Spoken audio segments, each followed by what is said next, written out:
আমি মোহাম্মদ সোহেল সিরাজ, কাচ্চি ভাইয়ের ওনার। আপনারা সকলেই জানেন যে আপনাদের ভালোবাসার কাচ্চি ভাই এই মুহূর্তে ঢাকা এবং ঢাকার বাইরে পুরো বাংলাদেশে 31টি ব্রাঞ্চ এই মুহূর্তে আছে। আপনাদের সকলের ভালোবাসার কাচ্চি ভাই তার যাত্রা শুরু করার পর থেকেই 2019 সাল থেকে পাঠাও ফুডের সাথে যুক্ত আছে। কাচ্চি ভাই একটি দেশীয় চেইন রেস্টুরেন্ট, পাঠাও একটি দেশীয় কোম্পানি। সো কাচ্চি ভাইয়ের সাথে পাঠাও কেন নয়? শুরু থেকে এখন পর্যন্ত পাঠাও সার্ভিস, তাদের ডেডিকেটেড ক্যাম্প, তাদের রাইডারদের বিহেভিয়ার এবং দ্রুত সার্ভিস সবকিছু আমরা প্রপারলি পেয়ে আসছি। কাচ্চি ভাই শুরু থেকে আসলে পাঠাও ফুডের সাথে কাজ করছে, আর এখন পর্যন্ত কাচ্চি ভাইয়ের সাথে পাঠাও ফুডের অভিজ্ঞতা আসলেই খুব ভালো।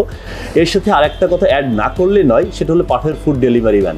এই ডেডিকেটেড ফুড ডেলিভারি ম্যানের জন্যই ধোয়া ওঠা কাচ্চি কাস্টমার কাছে আসলে পৌঁছে দিতে পারছি। তারা একসাথে মাল্টিপল অর্ডার সার্ভ করছে, তারা দ্রুত সার্ভ করছে। আমরা আসলে খুবই খুশি পাঠাওয়ের প্রতি।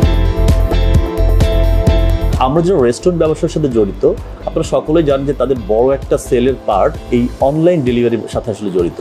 আর অনলাইন ডেলিভারির মাধ্যমে এই সেলটা তো আমরা লস করছি না, বরং এক্সট্রা কিছু সেল আমরা পাচ্ছি এই পাঠাও ফুডের মাধ্যমে, অনলাইন ডেলিভারির মাধ্যমে। এখন পর্যন্ত কাচ্চি ভাই পাঠাওয়ের সাথে অনেকগুলো ক্যাম্পেইন অলরেডি করেছে। কাচ্চি ভাইয়ের সাথে থাকবেন, বেশি বেশি কাচ্চি অর্ডার করবেন পাঠাও ফুড থেকে।